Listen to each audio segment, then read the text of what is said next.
After the execution, I watched John Rook's prosecutor being interviewed. He said the whole lethal injection process was too easy, like putting a dog to sleep. Anyhow, tomorrow Billy's coming up, and I've got something very interesting to show him. I am living in hell, and this psycho writes me to brag about killing them. Do you know what it's like having this psycho grind me? Confession freaks, they do this all the time, Tim. It's how they get their kicks. I'll look into it, just don't get your hopes up. Well, let me tell you something. Hope is all I got. Come on, Tim. You've got a family. You've got us working our hearts out on your appeal. Yeah. Billy, don't count on a postcard from the Psycho of the Week. How do you know there's not something to it, Jerry? Give it to the police. For what? Fingerprints? Let's see, there's the prints of the store clerk who sold it, maybe the nut who wrote it, maybe not. The folks at the prison, some more people at the post office. Tim Hennis, okay, you, Jerry. me. Billy, do you know how many homicides the cops have on their desk since they think they solved this one? You want to hand them a postcard from this Mr. X? Okay, Jerry, okay. All I know is that our client is sitting on death row because somehow we dropped the ball. So I'm gonna grab at nutty postcards or ex-girlfriends or find some private who hated Sergeant Hennis. Anything to get Tim a new trial. Well, that sounds good. That's great. That's great. Here's the bad news. Never in the history of this state has anyone come off death row and won the second trial. And you know that. So what are you saying? How much false hope can we give Tim Hennis? How many more times can Bob and Mary Lou mortgage their home? How much more can we ask of them? How much more can we ask of our own families? As much as it takes, Jerry. When he's your client, he's your client for life. Whether you like it or not, Tim is our client. And if he dies, we live with it. I'm not ready to deal with that. He didn't do it, Jerry. The guy who did is still out there, free to do it again. We've got to get Tim a new trial. We've got to set him free.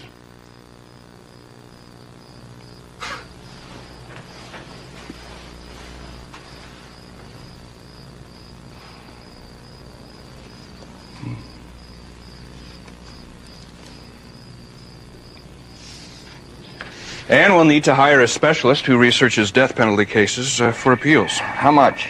$5,000. Okay, I'll get it somehow. And I also want to raise enough to put D.B. Guinness back on the case.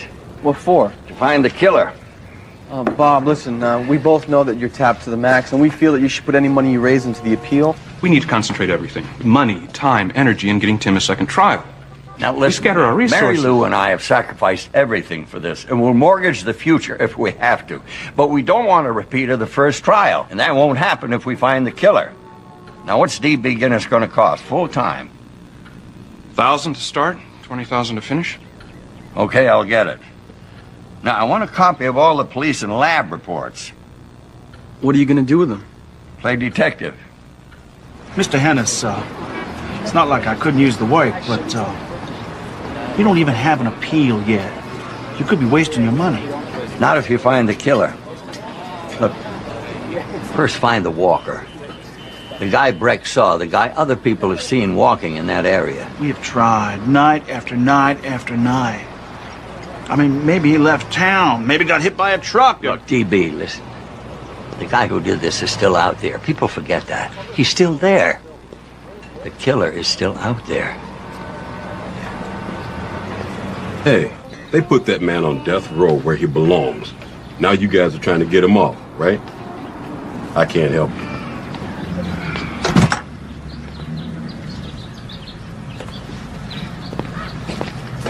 Any luck? No. You? Zip. Everybody's convinced Hennis did it. Yeah, or nobody cares. It's a warm Carolina night. The family was together to celebrate.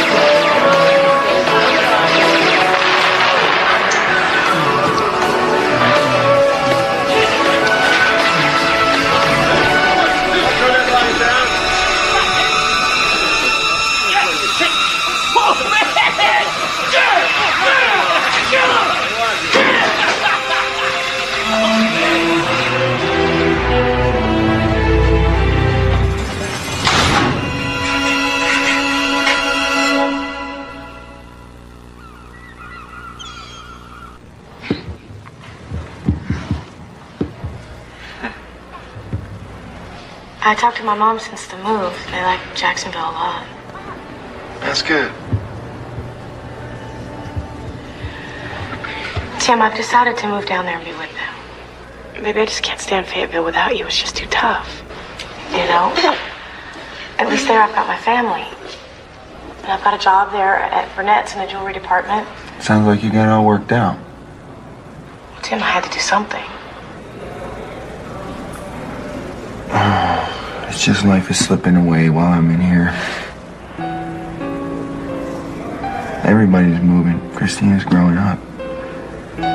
You and me, God, I might as well be on another planet. You do what you gotta do. I'm no good for you. So there's your case. Fellas, I've been through your trial with a microscope, fine-tooth comb, and 24 pots of coffee. And what I found there is in that stack 59 clear trial errors and the legal precedents that apply. That's beautiful, Peg. So what's your unofficial opinion?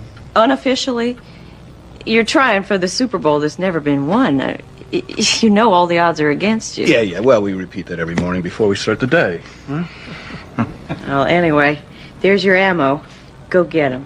Thanks, Peg. Fellas, when I give you the nod, punch on your speakerphone, line 2. What is it? This is a lead on the Walker.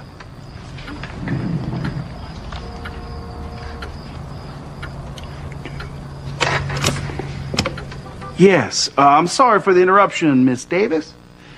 Yes, you were saying? Like I said, I can't believe that Tim Hannis was found guilty with this guy Cataldo roaming at night all over the neighborhood. Cataldo?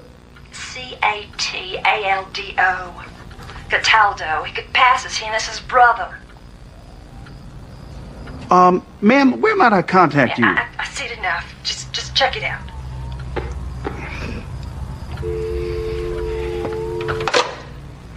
You said this woman called out of the blue? Like manna from heaven. DB, wherever he is, find him. I'm gone.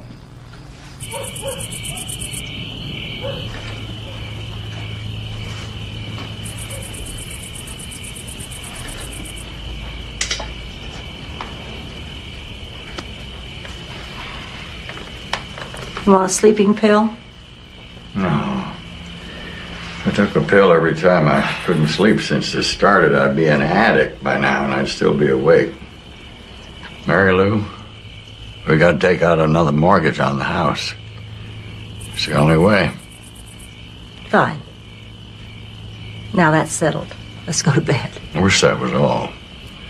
Bob, you know, worrying about Tim... It's not just Tim, it's me, my work. I'm not pulling my load.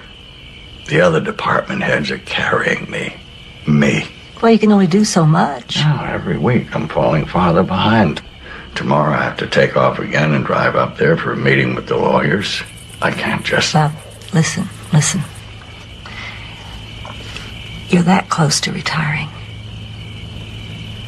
Just hang on a little longer. You've been doing it ever since Tim was arrested. I know it's a stupid cliche, but please hang on. I know you can.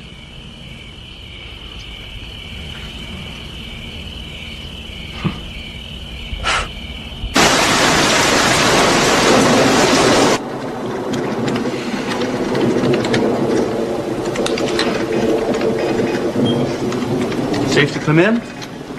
Nope. Anything I can do to help? Pray. I've been doing that. And don't stop. Are you ready, Jerry? What? Don't I look ready? You look terrible. I mean, really builds confidence. I'm glad Bob can't see you. I'll be ready. So what's the problem, Jerry? You know the brief backwards. Well, the problem is, Billy, the judge has made so many errors, I could forget a key one.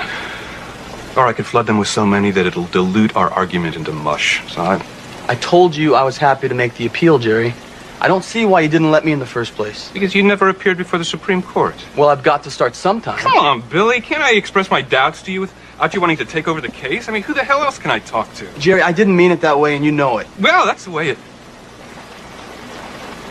Oh, forget it. I'm sorry. Sorry, I'm just wound up tight. Your mother's keeping Christina. They'll bring her when they come to visit this afternoon. You're late. Did you have some trouble? Well, let's see. I got off work late. The traffic was like a parking lot all the way here. And then on the road outside Goldsboro, that old car started acting up and we just chugged all the way here. I don't like you on the road in that pile of junk. It's no big deal. Just kind of an adventure, seeing if we'll make it.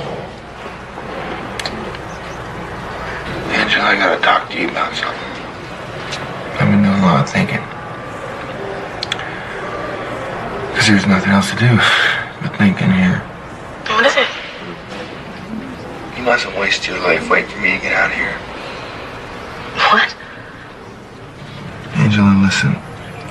First, we don't know if we're ever going to get another trial. And even if we do, all we keep hearing is how nobody's ever come off the row and won the second trial. Timmy. Angela, we're talking about years. And at the end of all those years, even if I live, I may never get out of here. That's why I want you to divorce me. Tim. I've written up a kind of agreement, and I want you to take a look at it.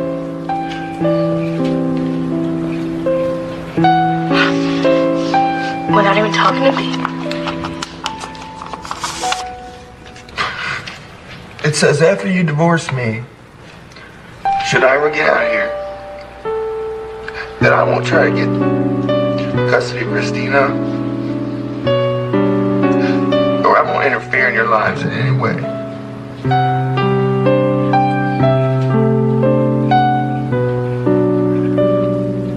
That's it.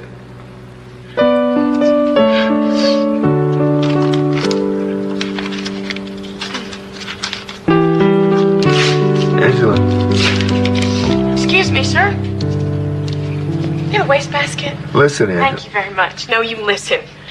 I did not limp here all the way from Jacksonville with a bad head gasket just to get junk mail from you, or to watch you feel sorry for yourself. Okay, the answer is no.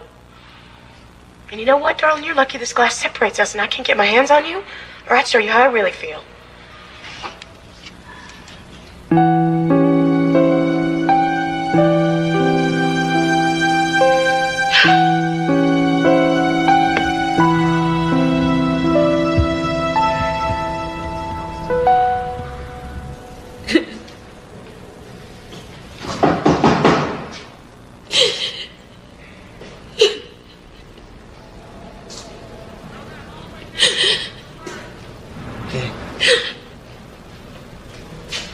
He gave you his letter? Yeah, but I didn't mean it.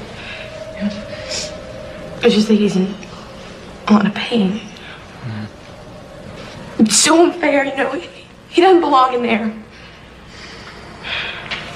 What did you do? Got mad and tore it up.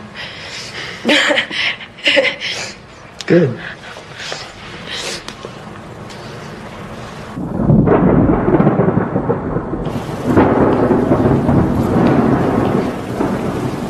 Tim, I've come for the choice of death document. Ward needs to file it by midnight.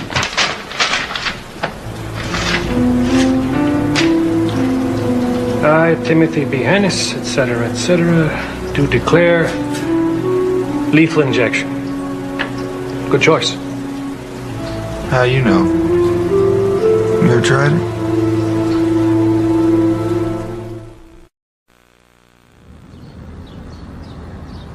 An extensive use of the blow-up pictures during the trial was unfair, especially projecting them near the defendant's head, where he was seen by the jury in the reflected light of the victims' bloody bodies. But the position of the defendant during projection is actually not evidence. I refer to a previous opinion of this very court. Quote, evidence in a case is not only what is said from the witness stand, but what is seen in the courtroom. As you may recall, Justice Parad, that was from one of your own written opinions.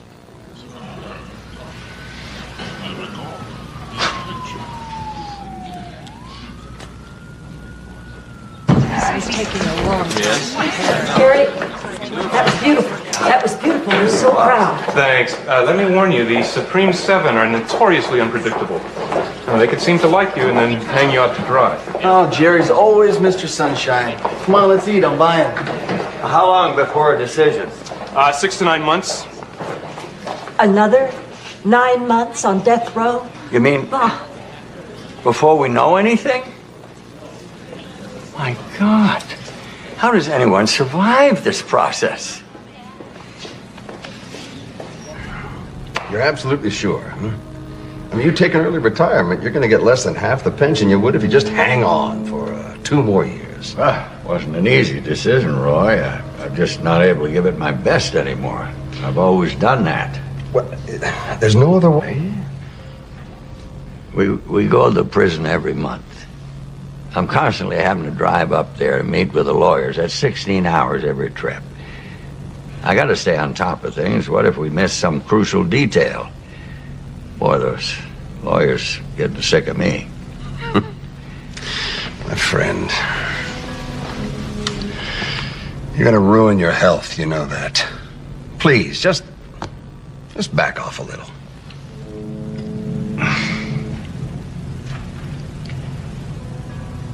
My son is on death row for a crime he didn't commit. How in God's name you back off from that?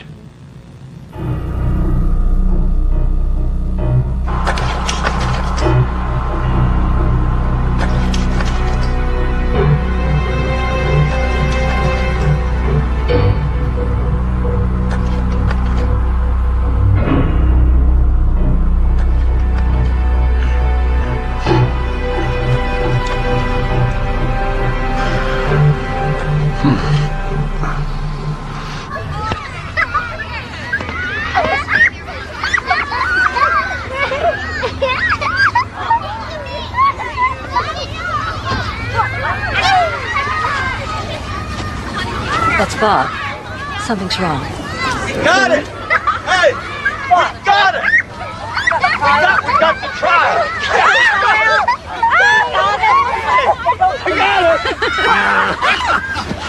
In Raleigh today, the North Carolina Supreme Court announced that they have granted a new trial in the Eastburn murders. Hennis, get in here! 2.5 years after Hennis was convicted of rape and 3 counts of homicide and spent 845 days on death row. No date for the new trial was announced. But again, a new trial has been ordered by the state Supreme Court. If Hennis is acquitted in his second trial, it will be the first time in the state's history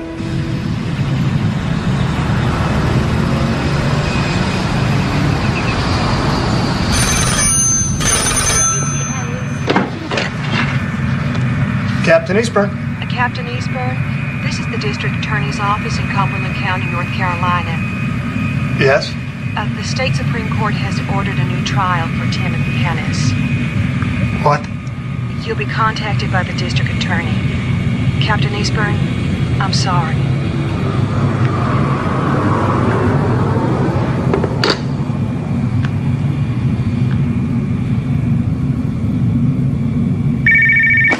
Bob Hennis.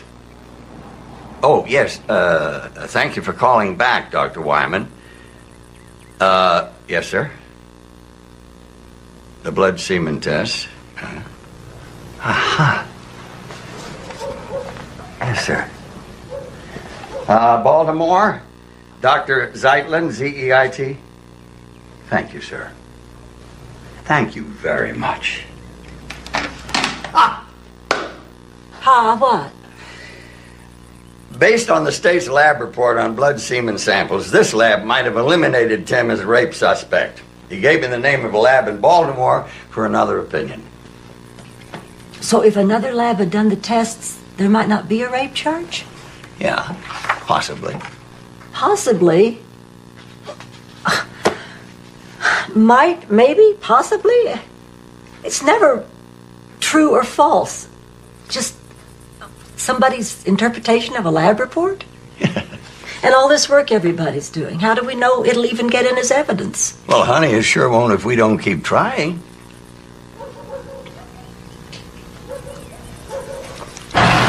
And around the time of the Eastburn murders, did you notice anybody unusual hanging around the neighborhood? Well, I'll tell you. There was a guy parked in a light-colored car for the longest time, just sat there and watched. He could see the Eastburn house on up the block. He's parked right over there. He must have sat there for hours. Huh. What'd he look like? Well, big fella.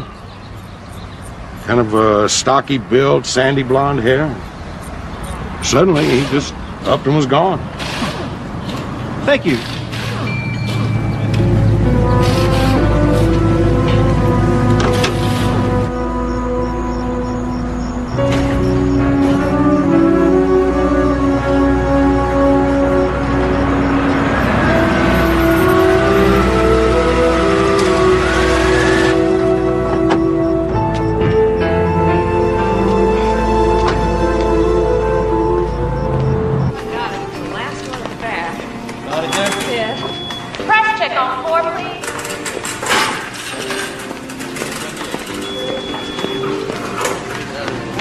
Hi, I'm D.B. Guinness. I'm a private investigator. You're the night manager? Yeah? What's wrong? Oh, nothing. I'm looking for a guy who walks the area around here at night. Maybe stopped in for cigarettes, a soda. He wears a black members-only jacket. Big guy? Sort of a Rambo type? Yeah. A lot of muscle. Always wears something over his shoulder? That's him. His name Cataldo. Yeah, Mac Cataldo. Used to work here. Now y'all eat while it's hot. We just took it off the grill. What is that? Brunswick stew, Carolina specialty. Oh, we have boy. fried okra, hush puppies, and coleslaw. Well, we knew you'd never make it home for dinner, so we fixed a little something to keep you going. What would we do without you? Thanksgiving at your house really must be something. Oh, well, now, DB, you better eat a bite. You gotta keep your strength up. Yes, ma'am. Ladies, you saved our lives. Have a good evening. Okay, let's get started. Let's see what we got so far. Crime scene. Lots of loose ends everywhere. The police haven't concentrated on them because they believe Tim Hennis is a killer. But maybe we can make some things work for us.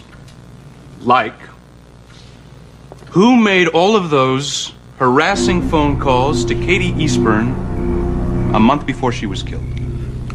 Maybe Katie was being stalked. That's an excellent area to probe. You know, in the crime scene, I'm fascinated by the way the van keeps showing up. I mean, first, the neighbor, Doug Palmer, says he saw a van that night. Then, Stacy Carolwood claims a van followed her home from the hospital. And the drug informant, Frank Sarazin, said the guy he claimed sold the marijuana was in a blue van. Yeah, and Frank Sarazin's possible drug angle totally points away from Tim. Now, everything points away from Tim as the killer. The problem is getting it in as evidence. Better add the independent crime labs that might have eliminated Tim in the blood sperm test. That's good. Breck is still their most damaging witness, but he told several versions. Now, we must discredit Breck's testimony with much more punch than we did before. Well, that night, Breck obviously did not see whom he thought he saw. And if it wasn't Hennis, who was it? The night walker, Cataldo. Right, who is our best shot to discredit Breck. Jenny Gellis first saw him, as Breck describes him, 2 weeks before the night of the murders. We know it wasn't Tim Hennis. Bob, you ready for some really good news? Oh, yeah. DB, tell him about last night. I talked to Cataldo. Holy smoke. You got him? Yes, sir. You got him. Cataldo is 19. He looks older. He's a Rambo type, a loner. He's into guns and knives. Soldier of fortune freak.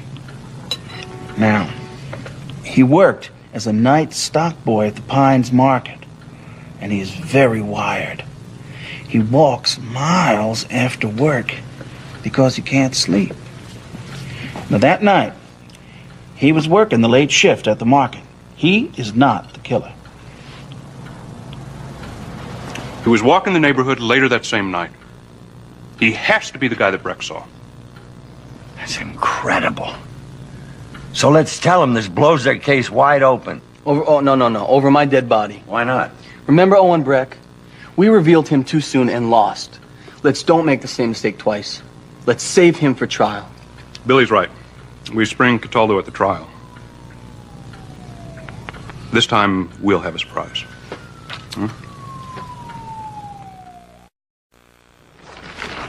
Okay, I'll see you later this afternoon. Where are you going? I'm going to question witnesses. It's Saturday. I'm sorry, honey, but... Oh, I'm sorry, but just doesn't cut it. Yesterday, your son, Matt... Oh, you remember Matt, don't you? Cute little dude, about so tall. Asked me why his daddy doesn't spend any time with him anymore.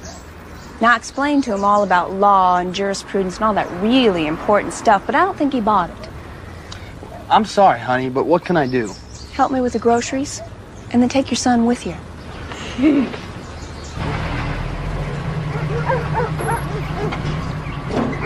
Hi. You have to work on Saturday, too? I sure do. So do I. Oh, yeah? What kind of work you do? Me and my daddy are investigating a murder. A murder, huh? Maybe the Eastburn case? Hey, that's quite a helper you got there. Yeah, he's the best I ever had. Say, the police didn't happen to question you about the Eastburn murders, did they? Never did. I did see something odd that Saturday morning. Odd? Mm-hmm. That morning I was driving past that Eastburn house and that light-colored car everybody's been talking about. It's parked too far out in the street. It's a wonder it hadn't caused a wreck. Yeah, it's parked right up the block from the Eastburn house. That was at 9:30 Saturday morning. The car he described was like Hennessy's. Huh. So, there's another witness who saw a car like Tim's hovering around the scene. Yes, but it couldn't have been Hennis. Because at 9:30 on Saturday, Tim was in his backyard burning trash. Seen by the state's own witness. That's great. That's great. Now, you remember the phone calls Katie got? Well, I'm on my way to see a friend of Katie's named Francis Ramsey. I hope the lemonade's not too sweet. Ma'am, I have never tasted too sweet. Anyway, Katie told me about those creepy phone calls she'd been getting. And she felt like she was being followed. Followed? Do you mean, like being stalked? Whatever. She especially felt it at her children's gymnastic meet the Saturday before she was killed. She and Amy Reed took their kids to the meet together. Amy Reed? Thank you.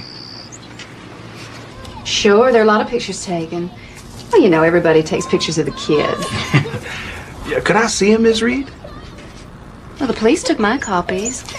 There's a Detective Gordon. Actually, if you see him, could you please tell him that I'll blot those back? Sure. The pictures? Yeah. We had her copies. Katie was in the crowd and some of them, there's nothing there. So what happened to the photographs? Well, later when I was going to give them back to Mrs. Reed, they're either misplaced or lost. It's been a while. You are a kid. Hey, look, it happens, you know. They weren't exactly high priority. And don't tell me that you have never lost or misplaced a piece of evidence that turned out later to not be evidence. What was in the photographs? Nothing, Billy. No tie to this case, not a thing. How do you know there was absolutely no tie to this case? Because Tim Hennis wasn't in the crowd in a single picture. Is Tim Hennis the only face you guys ever look for? Billy, look. This case, it's over.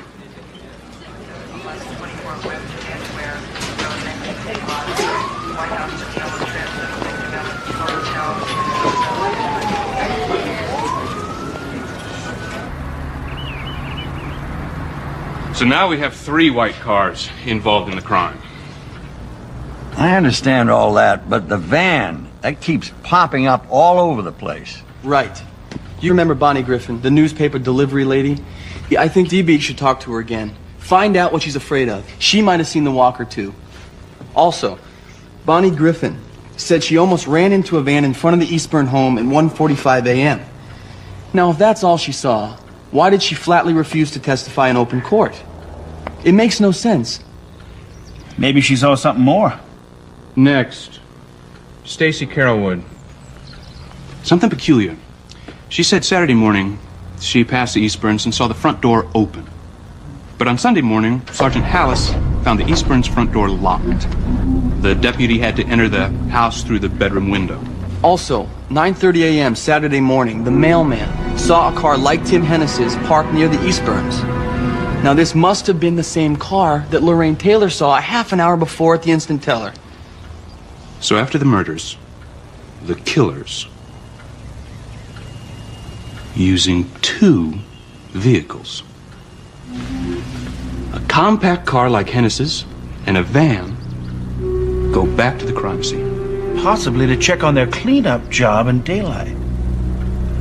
The last time was Saturday morning after one of them had been to the bank. Tim couldn't be going back and forth between the bank and the Eastburn house while he was seen burning trash in the backyard. The crime lab lifted finger and palm prints from the scene. None of them are Tim Hennis's. They found a size 9 footprint. Hennis wears a size 13. And finally, Katie's phone calls. I mean, I find it odd that they started as soon as Captain Eastburn left town. Look at that. Nothing on that board relates to Tim Hennis. How in Hades did he ever get convicted? Police seem blind to anything that didn't nail Hennis. Prosecutor withheld evidence to protect his case. And we got out-lawyered by Smithline. This time we don't have to worry about Smithline. Why not? He went into private practice after getting a conviction on the case of his career. Weird. Yeah. So the DA assigned Mencken and Connor. They're tough. Around the courthouse, they're known as the Surgeon and the Bulldog. So, when you consider everything, I see no reason to change the strategy that convicted Hennis in the first place.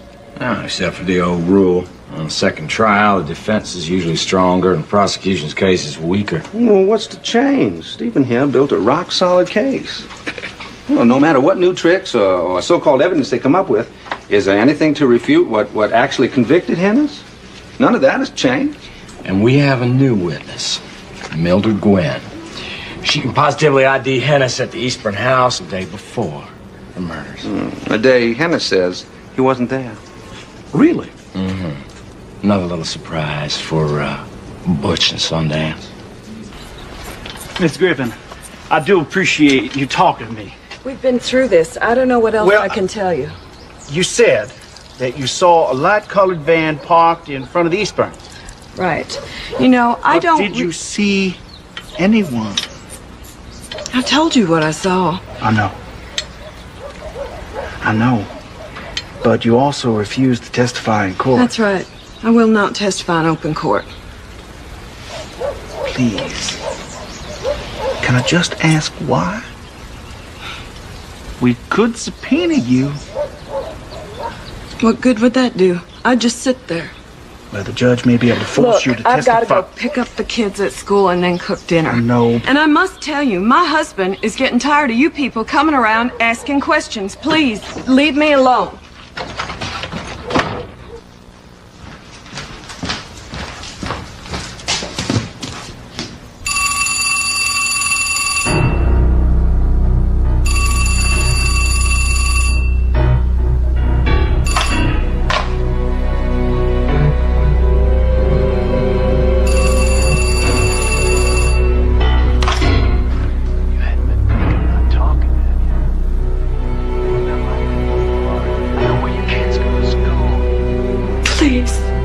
Please, you've got to stop calling. Please. Please. Stop.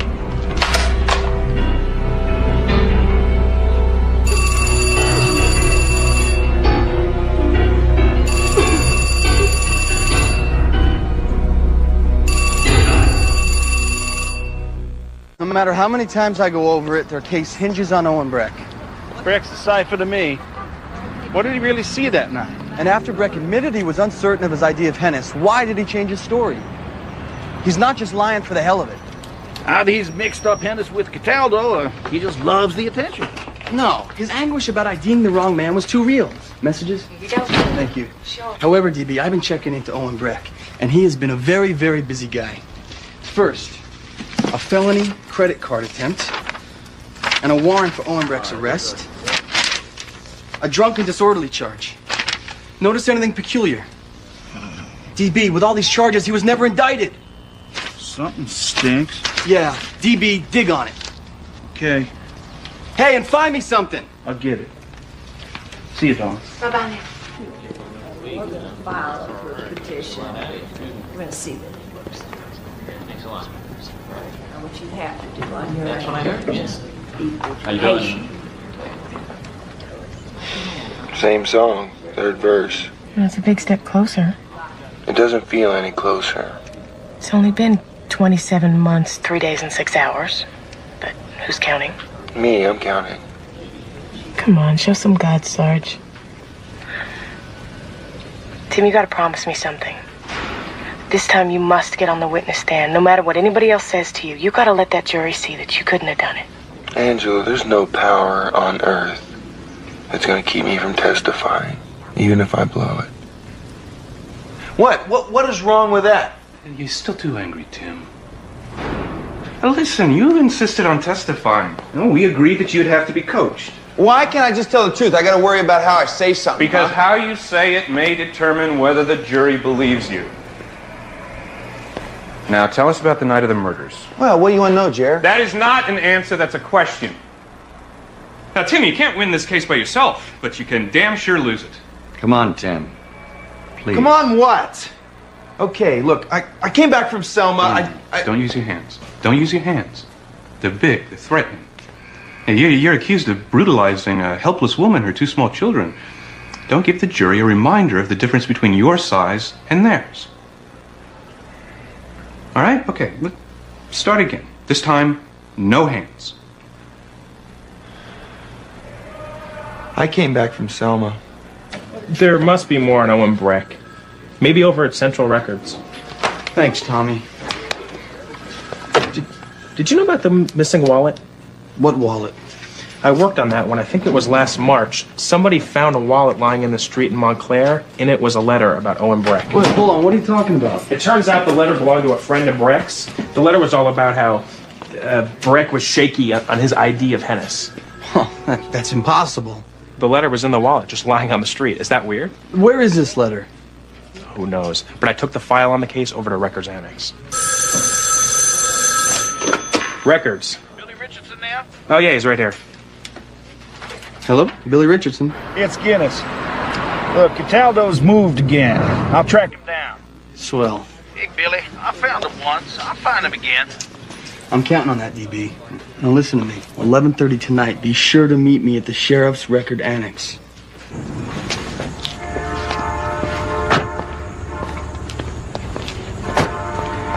So what in blazes are we doing here in the middle of the night? Owen Breck. Listen to this. Breck has bragged to his friends he can do anything he wants and the cops won't touch him. He's apparently been given unofficial immunity. So, Breck may think he can't change his testimony or he may face prosecution? Right, and that's going into my opening argument. Well, why are we here? In this building is a file on Breck about a lost wallet containing a letter that declares that Breck said the man he saw wasn't Hennis. You are making this up. We're going in there and somehow get our hands on that file. You ever hear of a court order? We can get it without one. It's night, it's quiet, no one expects us. Inside of the carry goes down the middle, shoots, and he scores. Good evening. Good game? It's all right. Can I help you, boy? Oh, yeah. I'm Billy Richardson. I'm an attorney. We're involved in a matter concerning a lost wallet found in Montclair in March. The sheriff said that you have the file here. That was last March? Mm-hmm. Okay.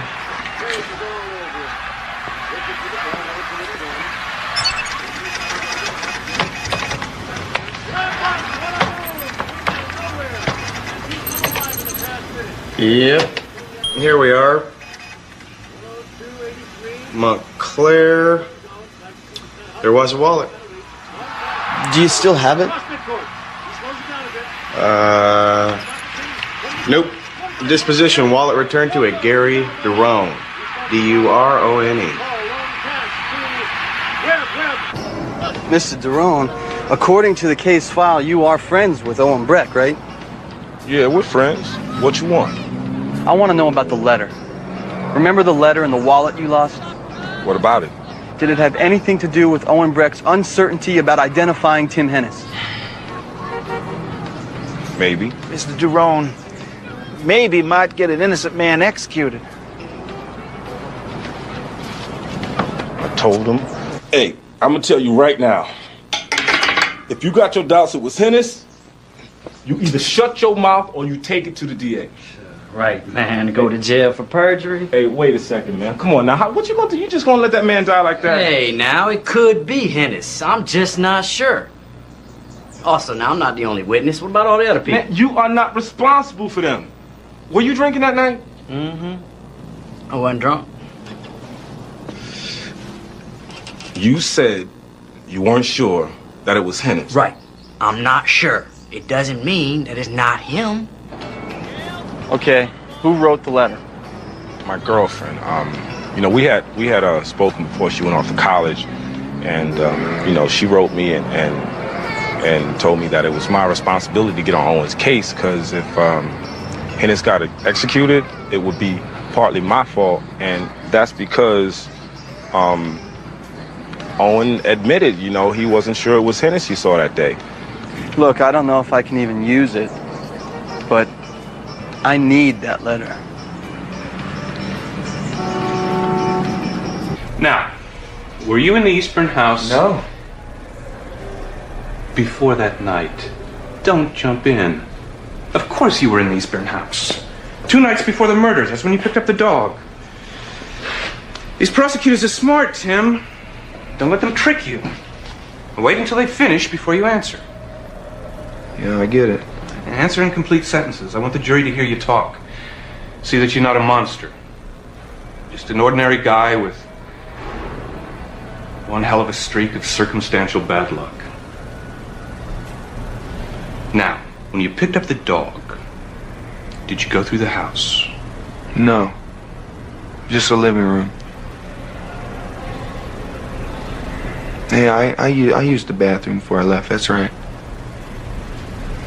That's good. That's good. That's good. Good. So, what do you think? He's learning. He'll be fine if he doesn't get mad. Jerry, listen, there's something else. I know Billy has done most of the work preparing for this trial, but please, you make the opening argument. What? It's nothing personal. You know, Mary Lou and I love Billy, but you're the senior attorney here. You handle the appeal to the Supreme Court. This is our last chance. You must do it.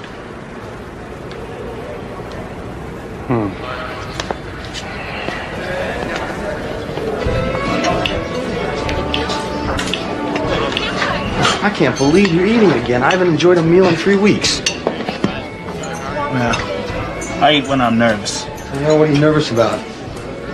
I lost Cataldo. Just What? disappeared. Oh, come on, how? Oh, I don't believe this. I'm glad I can't eat, so I don't get sick. Now what? Well, we're not completely dead. I may have a lead up in the Boone area.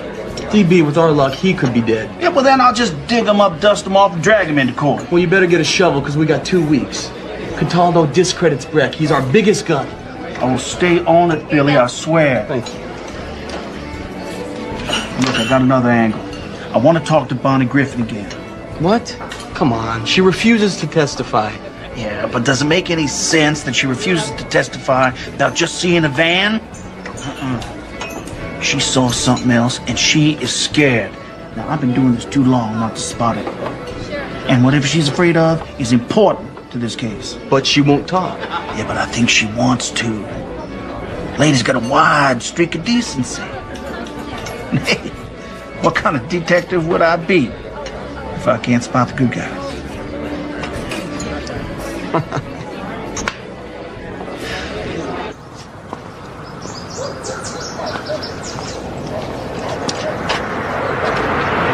Thanks.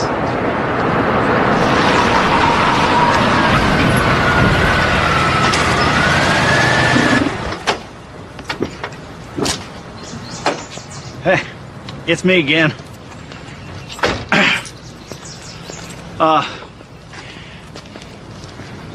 Bonnie, we have a few loose ends that we have to, Mr. Griffin.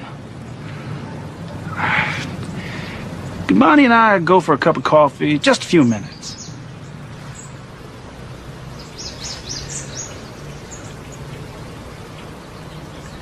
Will it finally get rid of you? I swear to God. I do not see how people can use that plastic sugar.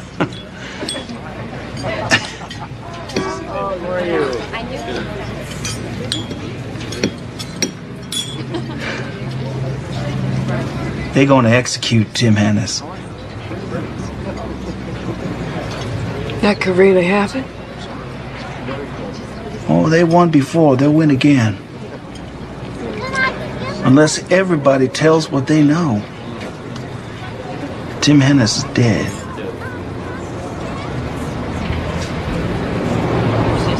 Bonnie, I know you're very scared. But what if it were your husband?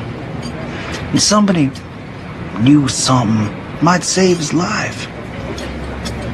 But they didn't speak up then. Just let him die. My God. Oh my God. How much can a person take? I've prayed. I can't live with this anymore.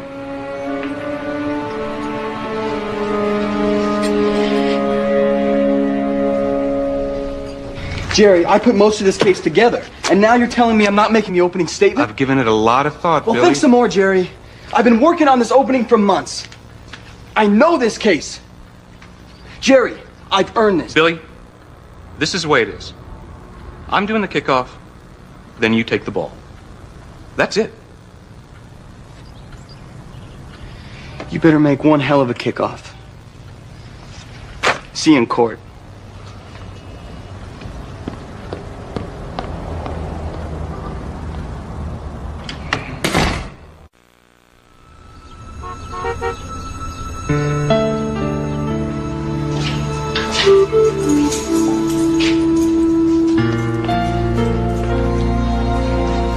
I brought you two. I didn't know which one you wanted.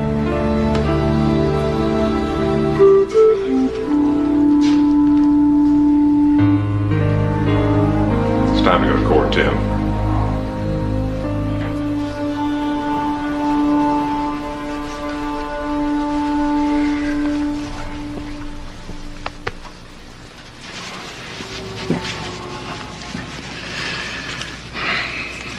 I usually only have to do this when you're wearing a tux. D-Day, my hands are trembling. Bob, you've done everything you can. Now stop worrying. It's hard to do when Tim's life is in the hands of 12 strangers. Again. Listen, you got us here. You pushed and persuaded and drove everybody crazy. Wouldn't let anybody give up, ever. No father, no man could have done more. So no matter what happens, I'm proud of what you did. Now, get out there and drive them crazy some more.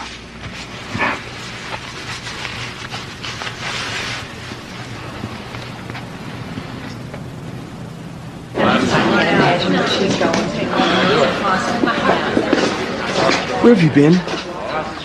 Throwing up. Losing is not an option. And that same evidence will prove again, as it clearly did before, that one man, and one man only, is responsible for the deaths of Katie and Kara and Aaron. And that man is Tim Hennis. The evidence instead will show that Tim Hennis did not rape and kill Katie Eastburn, did not kill Kara, and did not kill Aaron Eastburn. We will further show that Tim Hennis's actions were completely inconsistent with guilt. First, the sheriff is looking for the person who got the Eastburn dog. Tim Hennis comes forward. Next, he signs a waiver of his rights. He doesn't have to. He gives a statement. He doesn't have to. He gives samples of hair, blood, fingerprints. He doesn't have to. And why did he? Because he didn't commit the crime. But the sheriff's department, instead of taking all of this evidence that Tim gives and trying to match it with anything from the crime scene, they jump the gun. They call a press conference, declare the case solved. But the physical evidence says Tim Hennis is innocent. Because there is no match. Physical evidence does not lie. It does not forget. It cannot be pressured into testifying.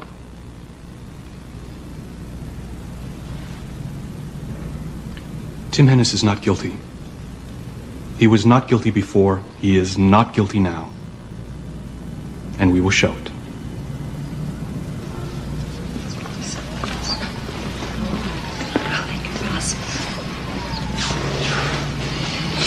You call that a kickoff? I can spit further than that. You nailed it. And what was your last conversation with your wife? Katie said she'd received a bunch of harassing phone calls since I left for school. The last one said, "I live up the street. I'm coming to see you." Thank you. Captain Eastburn? The witness may step down. Call Mrs. Mildred Gwynn. I talked with her 3 years ago. She said she hadn't seen her. I know. You see, this was on Wednesday before the murders. It was lunchtime. I looked out my window, and I saw a man in the Eastburn backyard with Katie, her 3 children, and her dog. How's he dressed? Wearing cut-off jeans and a red T-shirt. I'm new to the neighborhood. I thought he was Katie's husband, not knowing that Captain Eastburn was away at school. And when did you first realize that this wasn't Captain Eastburn? When I saw Tim Hennis's picture in the newspaper, he was the man I saw. Him. Mrs. Gwynn, you say this was on Wednesday before the murders? Yes. You saw this man with Katie and the dog on Wednesday? Yes. Are you positive it was Wednesday? Yes. Thank you, Mrs. Gwynn. Bailiff, She may end up helping us. How? Well, she's suggesting that Katie was talking with someone else on Wednesday. But Katie told people the dog was picked up on Tuesday. That's when you got the dog. On Wednesday, you would have to leave your post, go home, change clothes, take the dog to Katie's, take the dog back home, get into uniform, go back to work. Now, you testified that your lab checked Tim Hennis' jacket and found no blood. That's correct. But we established that Tim Hennis had this jacket dry cleaned the day after the murders. Will dry cleaning remove blood from a jacket? Yes, it will. Mr. White, as a forensic chemist, you ran an independent test for blood on another members-only jacket. Please, give us the results from the exhibit. Well, our lab took an identical members-only jacket, put some of my blood on the sleeve, had it dry cleaned, and tested it with luminol. As you can see, luminol shows blood traces clearly. Dry cleaning does not remove it. Now, the defense has made a big thing about a lot of prints that were found at the scene. None of them Hennis's, suggesting that someone else did the crime. For example, unknown palm print on the front door. Now, Mr. Carling, how did your technicians enter the house? By the front door. Then any one of them could have made those prints. Did you wear surgical gloves at the scene? Yes, I did. And did any of the other technicians wear surgical gloves? They all did. Then they left no prints. Bloody footprint, size 9. Now, the defense has tried to suggest, since Hennis is a size 13, that this footprint was some unknown perpetrator. Mr. Carling, what's your shoe size? Size 9. Well, could have been your print. According to your lab report, where was this size 9 footprint found? It was found at the side door. Uh-huh. And where did you take the bodies out? The front door. So you and your size 9 shoe never went out the side door? No. And do your bank records show the time on Saturday morning that Katie's card was first used? Yes, between 8:55 and 8:56. 3 transactions. Between 8:55 and 8:56. All within 1 minute. On Saturday, May 11th, did you see the defendant that morning? Yes, I did. In his backyard. What time was that? At approximately 9:30, burning stuff in a barrel. And would you tell us again when you saw the trash burning? Oh, well, I saw smoke pouring from Mr. Hennis's trash barrel at 9 o'clock that Saturday morning. 9 o'clock. And what is the driving time from your home to the bank? About 20 or 25 minutes, depending on the traffic. Then Tim Hennis couldn't be at the bank at 8:55 and burning trash at his house by 9 o'clock, 25 minutes away. Now, Mrs. Taylor, after you observed the man using the instant teller on Saturday morning, did he then drive away? Oh, no, sir. He got in his car and he didn't leave for a while. I stayed in my car until he started to move, and then I got out and I used instant teller. How long did you wait in your car? About a minute or two. It seemed like a long time, possibly 2 minutes. She's lying.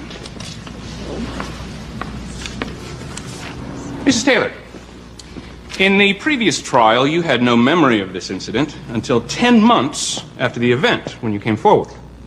But now you remember the actual minutes. Yes. So this incident stuck out in your mind. Oh, yes, it did.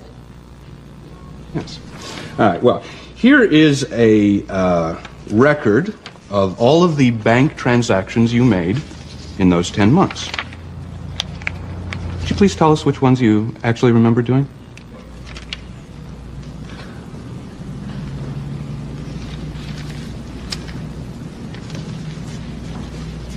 Oh, this one. The $7,000 deposit. I remember it because it was such a large amount. Uh-huh. You don't remember doing any of the other 90 transactions? No, but I'm not trying to remember it. There's no reason for me to remember it. Right, you remember only one transaction out of 90, and yet you remember this incident with the man and how long it took 10 months before. Yes. Yes. All right, well, let's look at that incident in question. Now, according to the bank records, Mrs. Eastburn's card was used at 8:55 and 19 seconds and ended at 8:56 and 6 seconds. That's a total of 47 seconds at the window. But your transaction didn't occur until 8:59:41. Some 3 minutes and 35 seconds later. Yes. Which means this person made 3 transactions in under a minute and then hung around for over 3 minutes waiting to be seen. For over 3 minutes.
3 minutes and 35 seconds. Now I guess I get in my car and leave. And Mrs. Taylor can use the teller machine.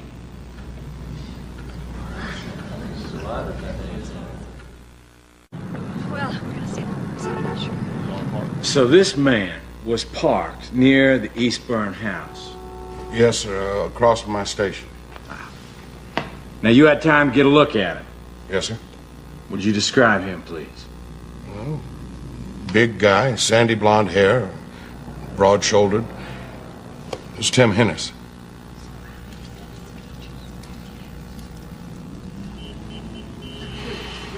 Good Lord, they believe him.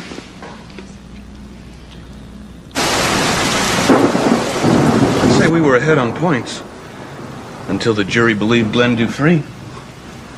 Dufree had enough time to look the guy over.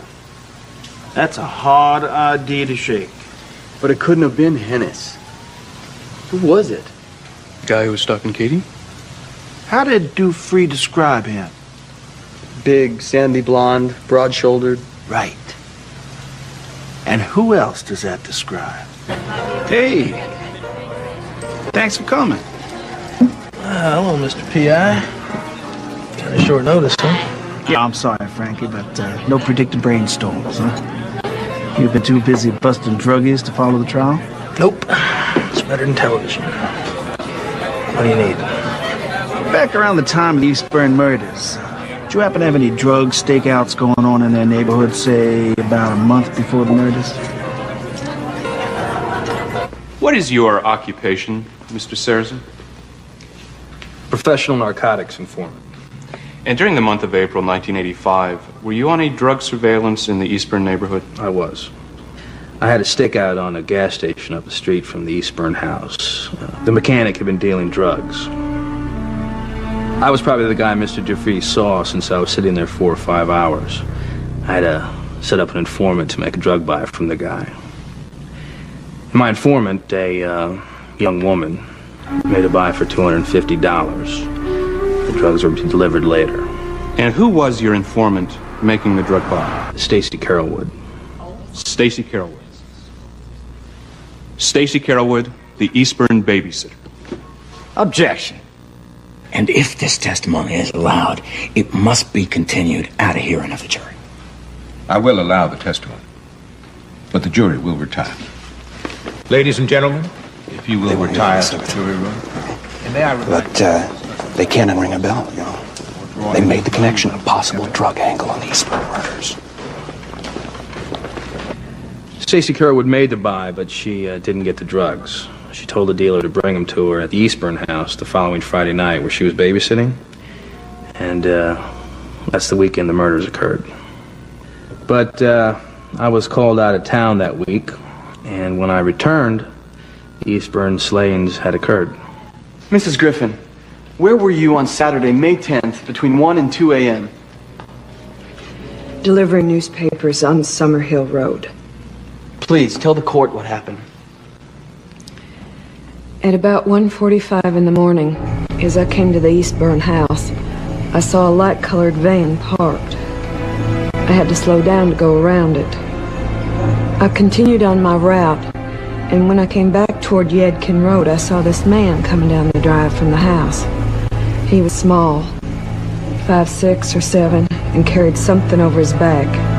He had dirty blonde hair, jeans, and a jacket. I was afraid he saw me. And did you later see photographs of Tim Hennis as the accused? On TV news, and I knew they had the wrong man. Hennis was not the man I saw coming out the house. What did you do? Nothing. Why not? The phone call started.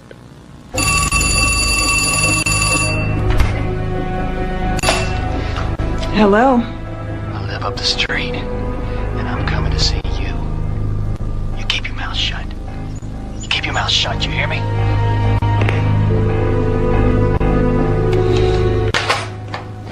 I live up the street, and I'm coming to see you. Now, where have we heard that before? Did the phone calls continue? Yes. The next call, he He threatened my children. Your kids go to Hopewell School. I told you I knew. They play at the Freeland Playground. Now, if you want to keep them safe, you keep quiet. You got that? Don't tell anyone, not even your husband, or your kids will pay. How long did this go on? All through the first trial. He said he was coming over to my house. One time I'm sure he got in the house, because after he threatened again to come over, I ran to a neighbor's. When we came back, the screen door was open. I know I closed it. On the very next call, he mentioned my waterbed, how we'd try it out. He said... Anyway, I nearly went crazy. Then Mr. Hennis was sent to prison, and I was sick with guilt. So sick. My husband thought I was having a nervous breakdown, but I couldn't say nothing. Did the phone calls continue? Yes. When word came there was going to be another trial, same voice, same threats, and the same awful. Anyway, this time I realized Mr. Hennis might really die. The man I saw that night was not Tim Hennis.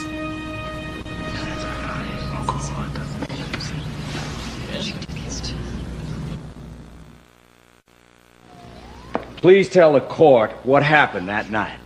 I was walking home late. It was sometime around 3:30. I saw this guy coming from the driveway at the Eastburn house. He said something about getting an early start, something like that. Is that man in this courtroom? Yes. Let the record show that Mr. Breck has identified Tim Hennis. Now, Mr. Breck, you previously signed an affidavit expressing doubt as to whom you saw. Do you, in fact, now have any doubt that it was Tim Hennis? No, I'm certain it was Tim Hennis. Mr. Breck, were you drinking that night? No. Have you ever been charged with drunk and disorderly conduct? Nope. Mr. Breck, can you identify this document? Well, yes, sir. It's an arrest sheet or something like that. It's a copy of a citation, isn't it, sir? And whose name is on it? Mine. Objection.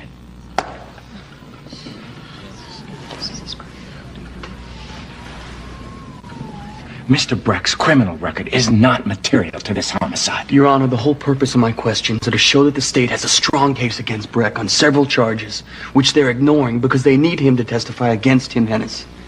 I will allow testimony about his record within strict limitations. Now, Detective, with all of these charges against Owen Breck, has there been any prosecution of any case against him? Nope. Now, Mr. Derone, how did I happen to contact you? Regarding a letter that was in a wallet I lost. Objection, hearsay. Your Honor, it will clearly demonstrate Owen Breck's confusion as to the identity of the man he saw. He may answer. This letter from your fiancé, would you please read these lines?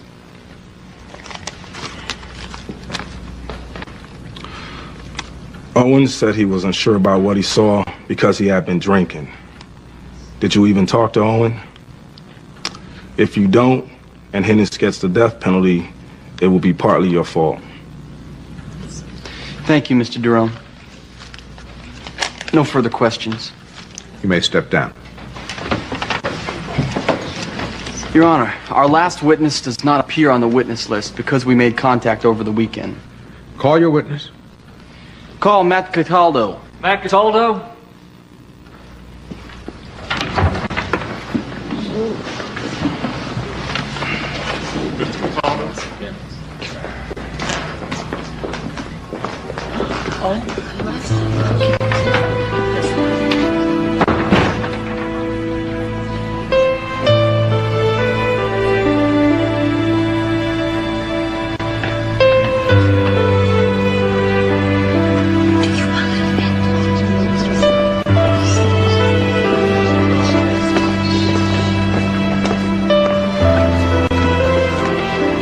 fix that. We're in trouble.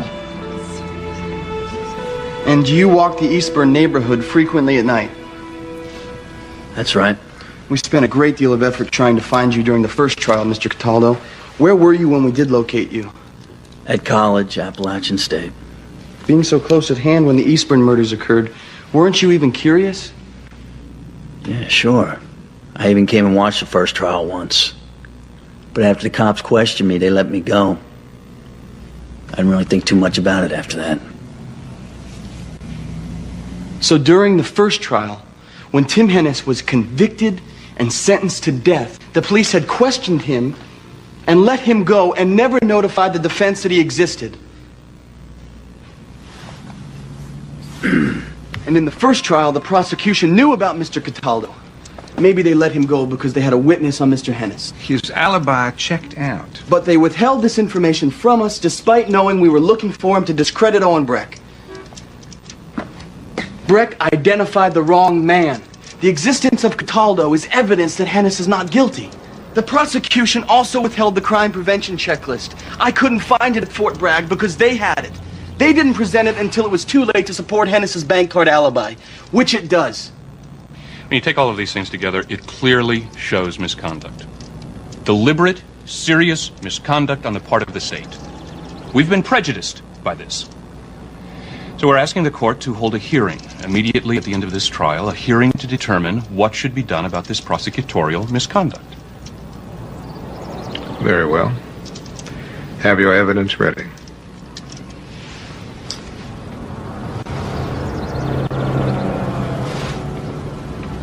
What did you wear when you walked at night? I wore a black members only jacket, black beret, and black corduroys. Did you carry anything? Yeah, book satchel over my shoulder. Let me ask you a hypothetical question. If an individual walking down Summerhill Road saw somebody over 6 feet with blonde hair, a mustache, hat, wearing a dark members only jacket, and carrying a bag over his shoulder, who would that person be describing? Objection! Mr. Hennis, the night you picked up the Eastburn dog, what happened? We just talked about our families and our kids, mostly how she wanted a good home for the dog. And then what happened? I put a chain on the dog. Miss Eastburn followed me outside, and I got in the car with Dixie and drove away. Did you ever see Mrs. Eastburn again? No, sir, I did not. Catherine Eastburn. She's an attractive woman. Wasn't she, Mr. Hennis? Yes, sir, I suppose she was. Now, that night, you first went to Ellen Browning's house. Then you went to visit the attractive Miss Eastburn. No, I did not. Your wife had left you? No, sir, she'd gone to visit her parents. Ellen Browning rejected you that night. No, I went to visit a friend. And angry at that rejection, you went to Catherine Eastburn. You tried to come on to her. No, I did not. And in a rage at that rejection, you killed Katie Eastburn and her children. Objection. Sustained. No, sir, I did not.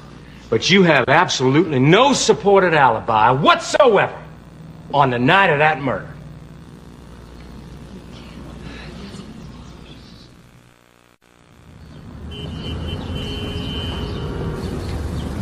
As was said in the opening, I repeat at the close. The evidence in this case never, ever shows that Tim Hennis was in the Eastburn house at the time of the murders. Not one piece of physical evidence remotely links Tim Hennis to this case.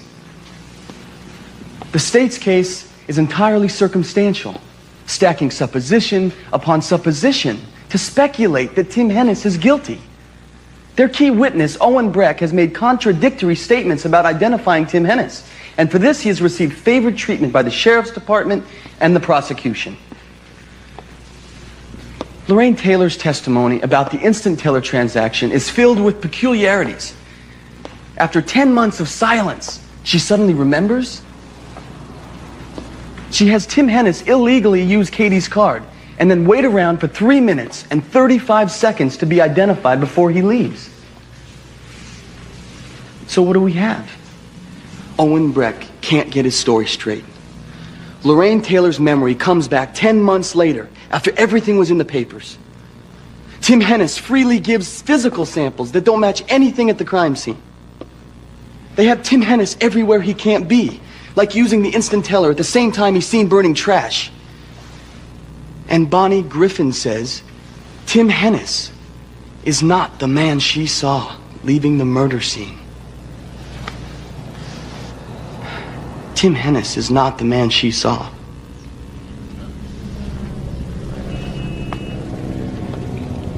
We've proven Owen Breck is a liar and a thief. We've shown flaws in Lorraine Taylor's testimony, outright lies by the state. Like the state lab said that dry cleaning would remove any blood on Tim Hennis's jacket. Well, we proved them wrong. They simply lied. Now, the state didn't pick Tim Hennis out of the blue and go after him. They saw him as a possible suspect. They convinced themselves he was guilty. Then they began a case against him. They shape and mold it any way they can to make it work. Why? Because they can't afford to back down. The political ramifications of knowing they were wrong are incredible. So they become convinced. Half of the state's case is built upon your trust. Your trust that they would not prosecute a man they did not think was guilty. Well, they did. They did. They prosecuted a man who does not fit the evidence. And Tim Hennis is not guilty. When your defense is weak, you attack in the courtroom. You attack the police, attack investigators, attack prosecutors, attack witnesses. It's reminiscent of what the defendant did at the Eastburns on May 9th. Attack, slash, rip, and tear apart. The defense has noted that Dorothy Popejoy saw smoke coming from a barrel in Hennis's backyard at 9 a.m. She did not see Hennis. Smoke is certainly no evidence that he was home. During the assault, Hennis removed his jacket. Therefore, no blood. He kept his hat on. Therefore, no hairs. Owen Breck saw Hennis. This composite is worth 1,000 words. This composite is Tim Hennis. And you will hear no apology for the state's case. No apology for calling Owen Breck and Lorraine Taylor to the stand. Neither of these two people chose to be witnesses. So what could Owen Breck and Lorraine Taylor possibly gain by identifying Tim Hennis if it wasn't him they saw? The defense is a magic show of smoke and mirrors throwing out rabbits for you to chase. But Tim Hennis decided the course that Katie Eastburn's life would take. Kara's life would take. Aaron's life would take. Don't forget why you are here. And if the jury has any questions, you can notify the bailiff. The jury will now retire to reach a verdict. Counsel, approach the bench.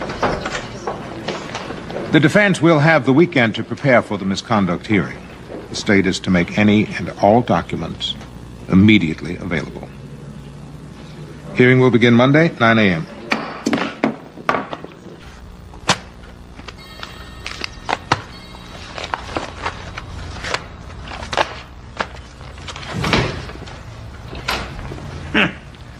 What is all this? State's evidence a judge ordered they turn over to us. DB, you won't believe what's in here, too. A second Mr. X postcard. The police got one months after we got ours. They probably figured it was a crackpot, just like we did. Yeah. But two of them?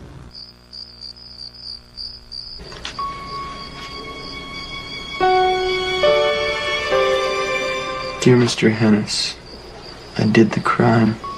I murdered the Eastburns. Sorry you're doing the time. Thanks, Mr. X. I murdered. See here in murdered? The E is written over with a T, T-E. Then the R has a mark that also forms a J, J-R. Together, T-E-J-R. It's the same on both cards. My second card. Well, we just figured our card was from some nut and filed it. 2 postcards. This is crazy. T-E-J-R. Do those initials mean anything to you? T-E-J-R. Yes, sir, right here, T-E-J-R. Tyler Ellerby Jr. Worked at a video store on Yadkin Road, 6'1", 195 pounds, short blonde hair. I questioned him. I also questioned his ex-girlfriend. And? There's nothing to hold him on. She told the SBI that he had some scratches on his face the week of the murders. He, of course, told her that he was mugged by some guys trying to take his bike. But when I spoke with him, he denied both stories, so... Where is he now? He transferred to Charleston right after the murders. Well, what about prints, blood, and hair samples? They didn't get any. They dropped him as a suspect. It doesn't mean he's the killer. But it does mean they had a candidate other than Hennis, and they didn't really push it. Your Honor, before we begin, we want it clearly understood that the misconduct occurred prior to Mr. Mencken and Mr. Connor's case, and in no way reflects upon them. Your Honor, before you convene the court, I just want to say I've reviewed these charges. I can only say that Mr. Cataldo was questioned by us, and his alibi checked out. Therefore, we let him go and had no intention of calling him as a witness. You knew we were looking for Cataldo, and he resembled Hennis. Not to me. What about the second postcard? We didn't know there was one until you produced yours. And the crime prevention checklist. The crime prevention checklist was presented by the state when we deemed appropriate, and will so stipulate. Judge, we intend to prove... The jury has reached a verdict.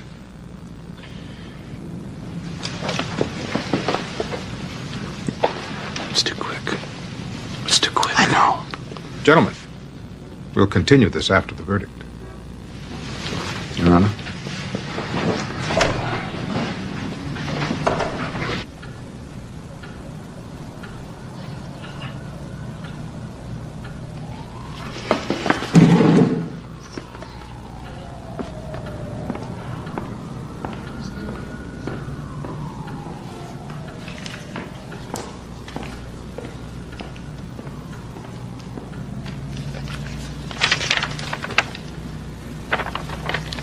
Read the verdict.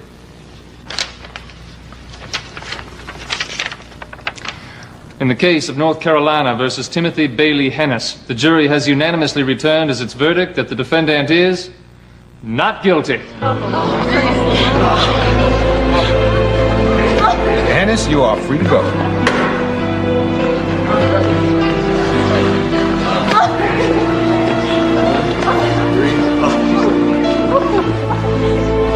The jury is dismissed.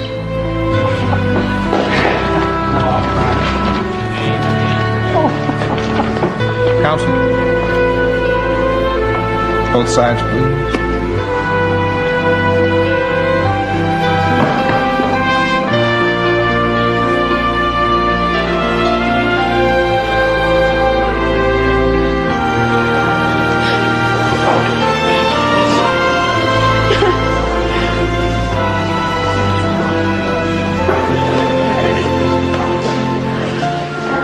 I assume we can stop the misconduct here. No, we want to continue. My God, they were going to take his life. We can't just... Jerry, we've won. It's over. This court is adjourned.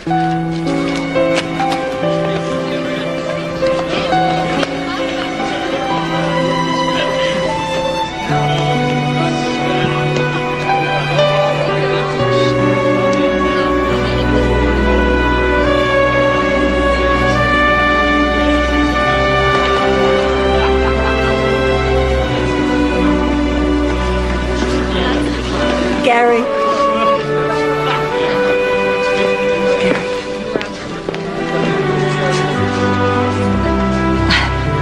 Good luck.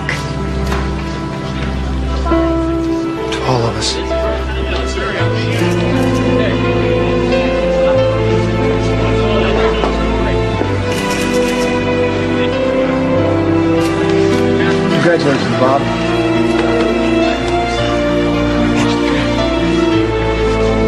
I have been waiting 3 years to give you this. Put it back on Tim's finger.